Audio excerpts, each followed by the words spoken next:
I need to share something with you all that still keeps me up at night. A confession I've been carrying for months about a man who shouldn't have affected me this way. If you've ever felt confused between what's right and what your heart desires, leave your comment. Because maybe you'll understand what I'm about to tell you. It was just a casual visit to my best friend's house. She had traveled but asked me to stop by to water the plants. Simple as that. What I didn't expect was to find him in the kitchen, making coffee like he owned the place. Gray hair, deep gaze, that presence some men just have. And when he saw me standing in the doorway, surprised, he smiled in a way that made my stomach flip. "Hi, little one, come in. Don't just stand there." Little one. At 42 years old, nobody called me that anymore. My first reaction was total surprise. There he was, my best friend's dad, at home making coffee on any given morning, like it was the most natural thing in the world. I had met him at some birthday parties over the years, but we had never talked alone. It was always just polite greetings, cordial smiles, nothing more. But in that moment, standing at the kitchen doorway, I felt something different in the air. Maybe it was the way the morning light hit his gray hair, or how his eyes looked at me with an intensity I hadn't noticed before. There was something about his bearing, the way he occupied that space, that made me realize he wasn't just my friend's dad. He was a man. And what a man. I accepted the coffee he offered, trying to seem natural while my heart beat erratically. He was my friend's dad, yes, but there was something in the way he looked at me that had nothing paternal about it. His eyes traveled over my face with genuine curiosity, as if seeing me for the first time. And maybe it was true. Maybe he had never really noticed me before. At 50 years old, he had a confidence that men of my generation simply didn't possess. It was that quiet confidence of someone who had lived enough to know exactly who he was and what he wanted. When he handed me the cup, our fingers touched briefly, and I felt a shiver run down my spine. It was just a second, but enough for something to change in the air between us. We talked about mundane things initially. Work, his daughter who was my friend, weekend plans. But there was an undercurrent in our conversation, a subtle tension that made every word loaded with meaning. He asked me about my life, my dreams, my frustrations, and I found myself sharing things I rarely shared with anyone. There was something about his presence that made me feel safe to be vulnerable. Maybe it was the maturity in his gaze, or the way he really listened when I spoke, without rushing, without judgment. When he said I seemed different, more confident than he remembered, I felt my face flush. How could he perceive changes in me that I was still discovering myself? "You've changed," he said, studying me with that penetrating gaze that was beginning to completely disarm me. "You're different. More of a woman." His words caught me completely off guard. More of a woman? What did that mean exactly? But somehow I knew. In recent months, something had changed in me. Maybe it was how I had started looking at myself in the mirror, noticing details that had previously gone unnoticed. Or how I had begun questioning certain choices, certain patterns I followed without even thinking. It was like I was waking up from a deep sleep, rediscovering myself after years of a life that seemed to be on autopilot. And he, with just a few words, had managed to capture perfectly this transformation that I could barely explain to myself. Tell me in the comments, do you believe there's a right age to awaken to yourself? Because I always thought that at 40 everything was already defined, that there was no more room for discoveries or profound changes. But there, in that kitchen, talking to a man who should have been just a friend's dad, I realized how wrong I was.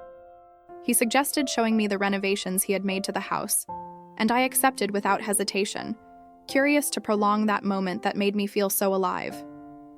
We walked through the rooms, and with each step, I became more aware of his presence beside me.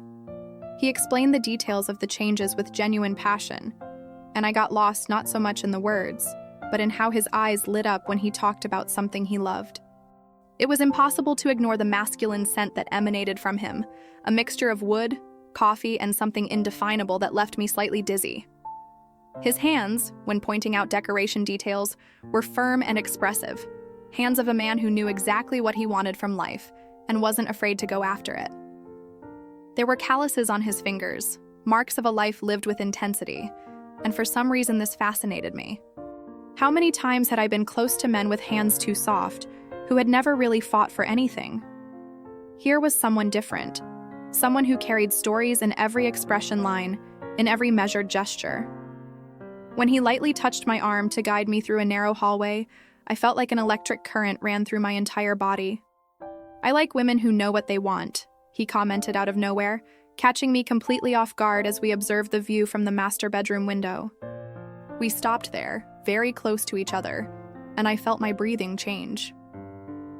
"And you? Do you know?" The question hung in the air between us, loaded with meanings I preferred not to decipher completely. My breathing was irregular, my body responding in a way that hadn't happened in years. It was as if every cell in me had awakened simultaneously, reminding me of sensations I had forgotten existed. He didn't need to be more specific. I understood perfectly what he was asking. And the scary truth was that I didn't know the answer. How long had it been since I asked myself what I really wanted? I tried to change the subject, talk about anything that would break that dense atmosphere that had formed between us.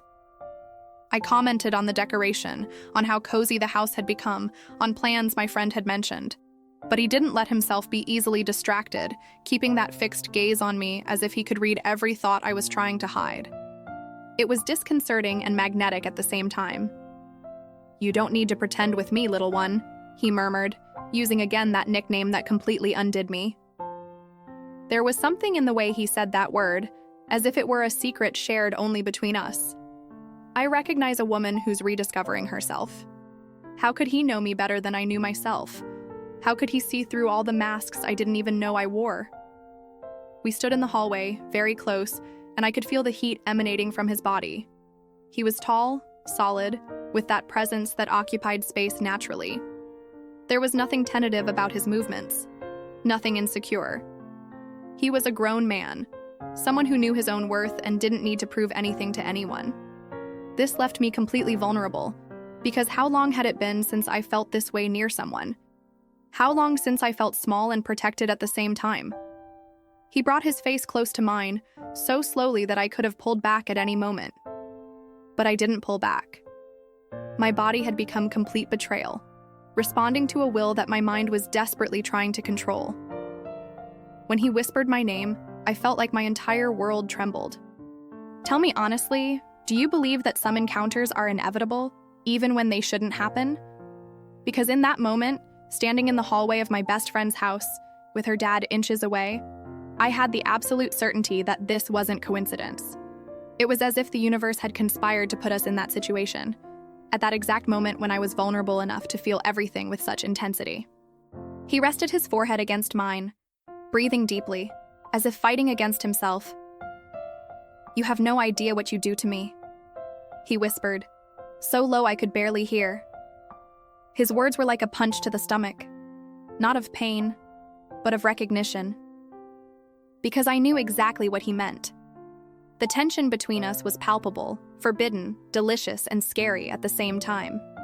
It was as if a part of me that had slept for years was finally awakening. And it hurt. It hurt in a good way, like muscles that start exercising again after being still for a long time. We stayed like that for eternal seconds, breathing the same air, sharing that silent intimacy that said more than 1,000 words. I could feel the contained strength in his arms, the tension in his body that mirrored my own. He wanted to kiss me. I knew this with the same certainty I knew my own name, and I wanted him to kiss me, with an intensity that scared me. But there, in that house, under those circumstances, it would be crossing a line from which there might be no return. He pulled away first, running his hand through his gray hair in a gesture that revealed his own internal struggle.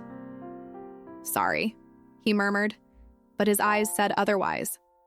There was no regret there, just the frustration of someone forcing himself to do what was right instead of what he wanted. I shook my head, trying to find words that didn't exist for that situation.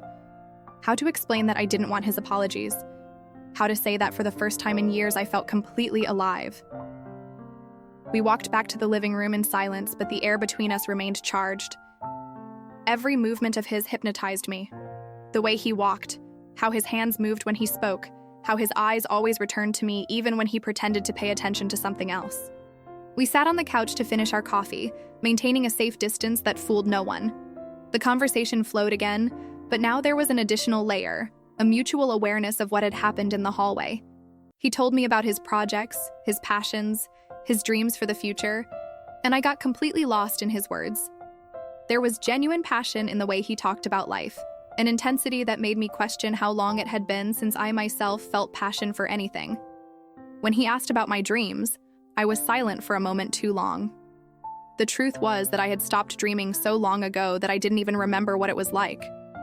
But there, that afternoon, I was beginning to feel something like desire being reborn inside me. "You have sad eyes," he observed, studying me with that intensity that left me defenseless. But they weren't born sad. Someone made them that way.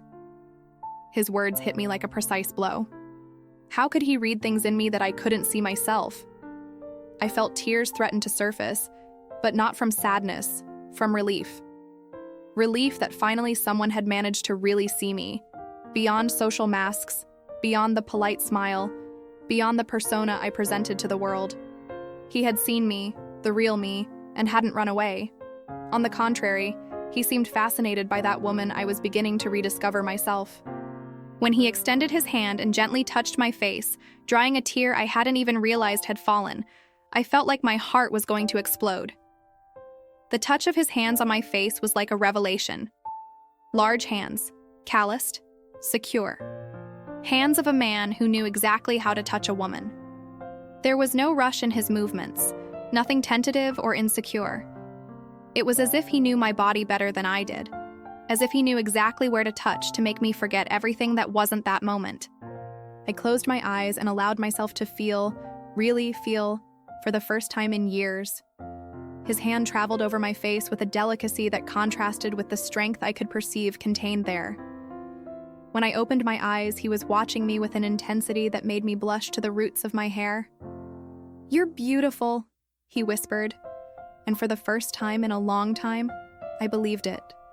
The afternoon passed without us noticing, lost in conversations that flowed naturally between serious topics and moments of genuine laughter. He had intelligent humor, that kind of humor born from experience and sharp observation of life. It had been a long time since I laughed that way, without reservations, without worrying about how I looked or if I was being appropriate. With him, I could just be. It was both liberating and scary. When the sun began to set and golden light invaded the room, creating an even more intimate atmosphere, I realized I would have to leave soon. Real life waited for me outside, with its responsibilities and unwritten rules about what was right or wrong to feel. But he seemed to read my thoughts again. "You don't have to go yet," he said, as if afraid that our magical bubble would dissolve as soon as I crossed the door. And I was afraid of that too. Afraid of returning to my ordinary life and discovering that all of that had been just my imagination, a daydream of a woman starved for attention and affection. But it hadn't been imagination. The way my body still vibrated with his proximity was proof enough of that. I agreed to stay a little longer, using as an excuse the fact that he had offered to prepare something for us to eat. Actually, I would have agreed to any excuse to prolong that moment that made me feel more alive than I had felt in years. In the kitchen, while he prepared something simple but delicious, I observed his every movement with a fascination that bordered on obsession. There was a natural gracefulness in his gestures, an economy of movement that revealed someone comfortable with himself and with the space around him. He cooked like he did everything, with confidence, without hurry, savoring the process as much as the result. When he offered me to taste the seasoning, coming too close to be casual, I felt again that electricity in the air. Our eyes met for a moment that lasted an eternity, and I knew he was fighting against the same tension that consumed me. The difference was that he seemed to have more self-control than I would ever have in that situation. During dinner, the conversation took a more intimate turn. He told me about his past relationships, about the mistakes he had made, about the lessons life had taught him. He talked about how he had learned to value genuine connection between two people, how that had become more important to him than anything superficial. I found myself sharing things I rarely told anyone. My fears, my frustrations, my feeling of living a life that wasn't completely mine.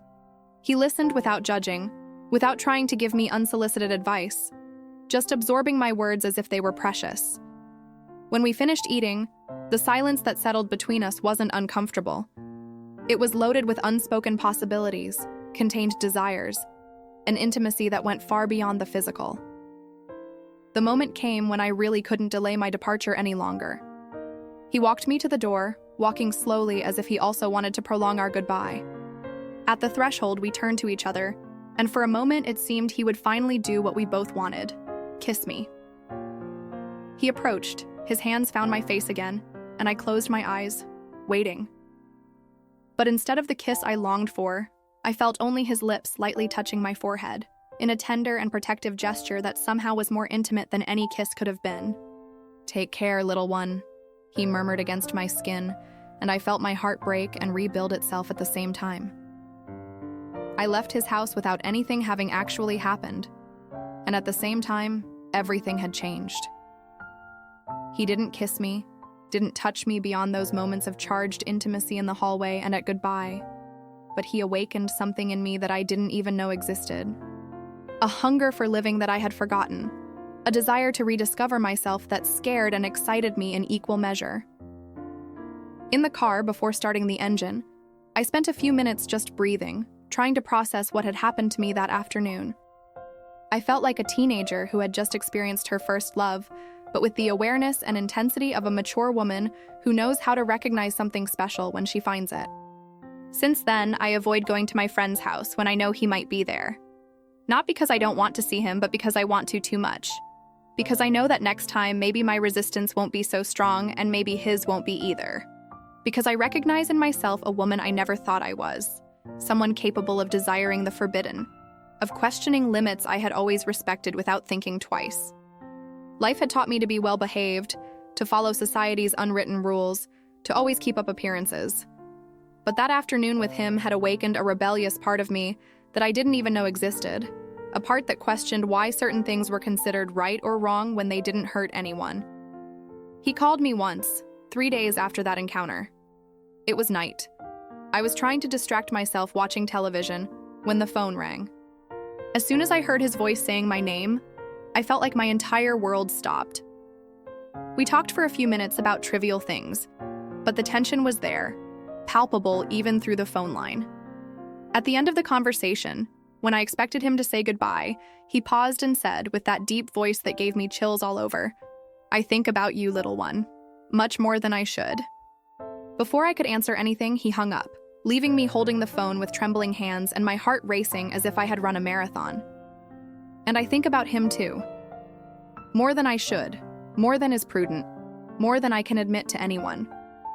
I think about the way his eyes observed me, as if he could see through all the layers I used to protect myself from the world. I think about his hands, the security of his movements, the way he managed to make me feel feminine and desired without even really touching me. I think about what could have happened if he had kissed me in that hallway, if I had had the courage to take the first step, if circumstances had been different. I think about what it would be like to wake up in the arms of a man who really knows me, who sees me, who desires me not just physically, but for who I really am. Sometimes when I'm alone, I close my eyes and relive every moment of that afternoon.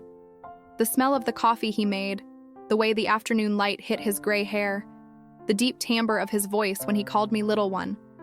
I relive the sensation of his hands touching my face, the intimacy of being so close to him that I could feel his breathing, the intensity of his eyes studying me as if I were the most fascinating thing in the world. And then I open my eyes and return to my reality, where he continues to be my best friend's dad and I continue to be someone who should know better than to get involved in complicated situations like this. But should I really know better? Or have I finally learned something important about myself, about what I really want from life? That afternoon taught me that I'm still capable of feeling passion, of desiring, of connecting deeply with someone. It taught me that it's not too late to awaken to aspects of myself that I had kept dormant for years.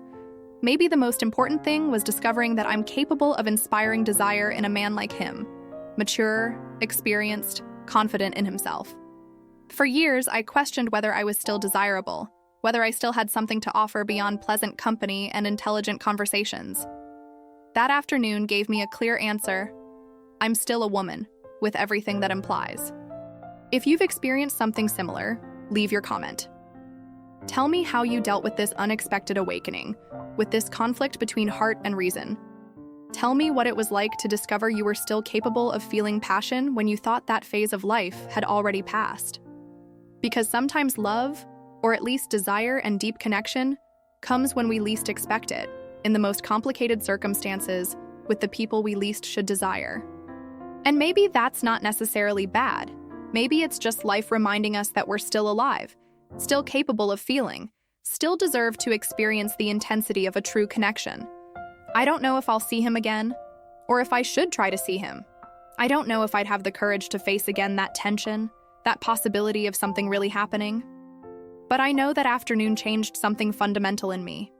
It awakened a woman I had forgotten existed, a woman capable of desiring and being desired, of questioning limits and rules, of seeking her own happiness even when it comes in unexpected forms. And maybe that's enough for now, knowing she exists, that I'm still capable of feeling with this intensity, that there are still surprises stored for me in life. Some doors, once cracked open, never completely close again. And maybe they shouldn't.